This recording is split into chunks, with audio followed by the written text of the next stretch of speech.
നിങ്ങളുടെ ചർമ്മം എപ്പോഴും ഉണങ്ങിയിരിക്കാറുണ്ടോ? എങ്കിൽ നിങ്ങൾക്ക് വാതദോഷമാകാം. ഹായ്, ഞാൻ ഡോക്ടർ ശംഷീർ ബാബു. ഇന്ന് ഞാൻ പറയാൻ പോകുന്നത് വാതദോഷത്തിന്റെ ലക്ഷണങ്ങൾ, എങ്ങനെയാണ് വാതദോഷമുള്ള ആളുകളെ തിരിച്ചറിയാമെന്നാണ്. ഫസ്റ്റ് നമുക്ക് ശരീരപ്രകൃതി നോക്കാം.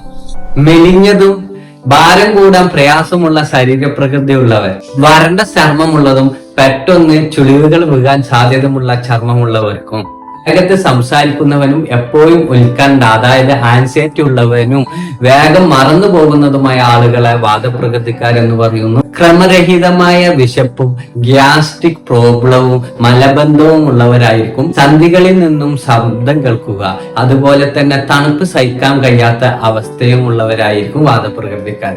വാതദോഷം കുറക്കാനും പ്രായം തോന്നിക്കാതിരിക്കാനും വേണ്ടി ഞാൻ എന്റെ അടുത്ത വീഡിയോയിൽ പറയുന്നതാണ്. കൂടുതൽ ആരോഗ്യ ടിപ്പുകൾക്ക് എന്റെ ചാനൽ സബ്സ്ക്രൈബ് ചെയ്യുക.